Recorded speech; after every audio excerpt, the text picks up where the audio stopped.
DC here. Hi guys and gals. Well, hope you're all well. It is Thursday and usually I do tags on Monday, but this week there is an exception. Well, I kind of waited for Jasmine's tag, and we'll know probably next week if Jasmine was feeling under or something. So hope you're well, Jasmine. And because of that, I ended up not doing any tags, and I still had a piece of paper with the questions of Dave Nicholson's last Saturday tag.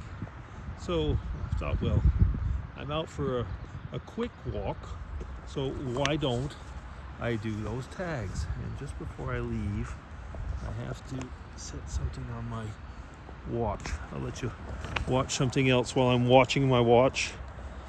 It all rhymes, doesn't it? There you are. Okay. Sorry about that. I had a setting that was running and I had to stop it. Okay, question 1. And Dave, I think I maybe said it, maybe I didn't. Hope that you're well this week. Okay, question 1. Which is worse, failing or never trying?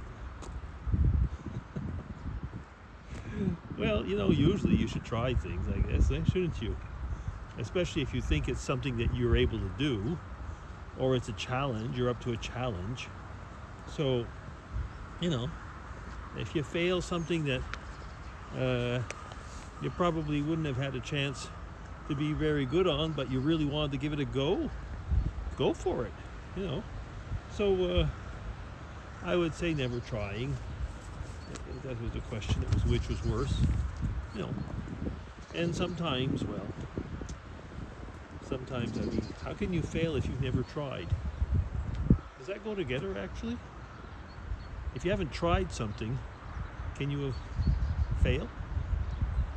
No, you can't really, actually. You can only fail things that you've tried. So, yeah, never try. Question 2.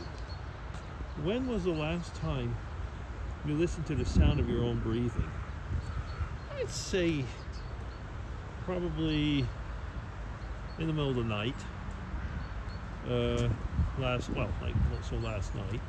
If I'm in the middle of the night and I wake up like old men do, at certain times, and then go back to bed, I'll probably listen to my own breathing and then, just nod off. I usually don't have much problems sleeping. Oh, yeah, and I was just wondering, I can see myself in the camera. If you're wondering, I went to a dermatologist this week, and my dermatologist has a love affair with liquid nitrogen, and he likes to share. Yeah. So that's what this is. Okay, question 3. What's something you do differently? What's something that you do differently than most people? Go to church? Read my Bible? No, seriously, actually, in today's world, yeah, it's probably something that I do differently than most people. But actually, for people my age, something I do differently, make YouTube videos. Yeah, whenever I talk about that with people, I always get a big stare, like if I'm lying almost. People don't get that, And the other thing that people actually don't get if I say that I make YouTube videos is why have they never heard about me? They kind of think that somebody makes YouTube videos is automatically a big-time influencer or big-time content creator. And I keep thinking like, well, no, I do have a lot of videos. It must be around 3,000. Not quite, but close, I guess. And I know I don't make as many as some of you, but that's still pretty decent. And that's one thing. Is that question 3? Question 3, now question 4. What does the American dream mean to you? Well, I've heard almost everybody that's answered this say, I'm not American, so it doesn't mean a thing. Well, that is something that came up so much, and I've mentioned it. Didn't I mention it in my? I did that in my last Sunday vlog. That ever since I've been taking Spanish lessons, I've been schooled that the United States is not the only American country. I mean, for years I have actually talked about North America. But like I said, I've been schooled by all the people that live in North, Central, and South America that we are all Americans. Well, actually, I'm European now. But what was the American dream to me? Well, I think for many people it was just a chance to be able to go in my case, go to university and study and travel and things like that. And for some people, I've heard it was, do things that your parents were not able to do. I think, the American dream in its mythical sense, which can be applied worldwide, is think big. I think that it's probably what the American dream would be for most people. I have been viewing a very old Canadian series, so French-Canadian series on YouTube, which was on the telly in the late 70s, early 80s, probably 1980s, something like that. Very early, probably something like that. And it was around the between the two world wars. And whenever somebody would say, "Oh, it's got to be good," it's something that came from the United States, meaning that it was something that meant progress, meaning big.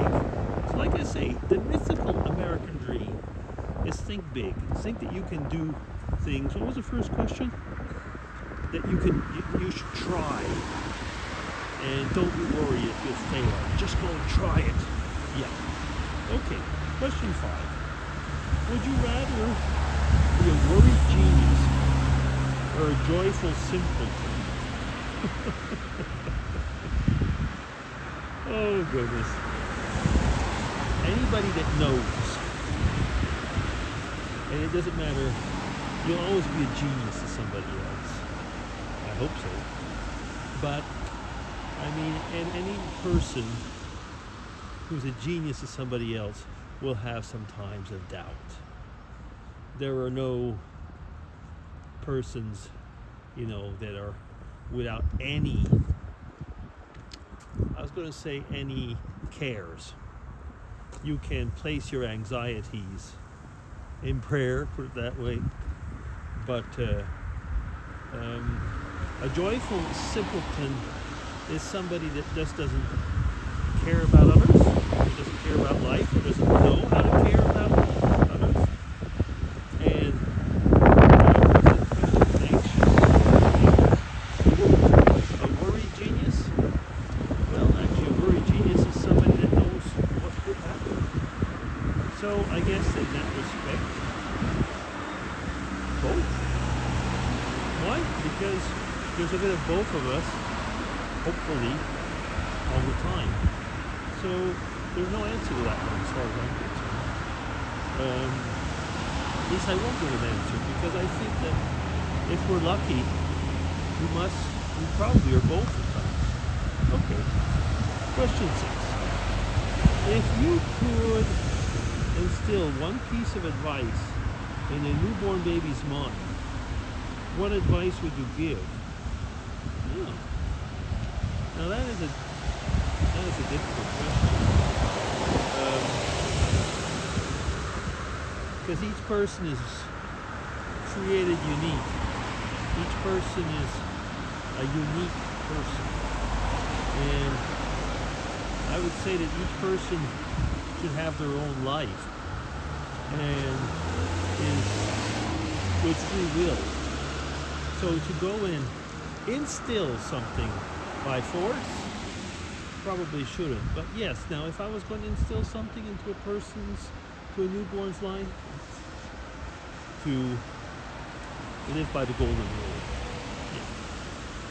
But like I say, we're each unique, and we should each have the chance to, live as a unique person.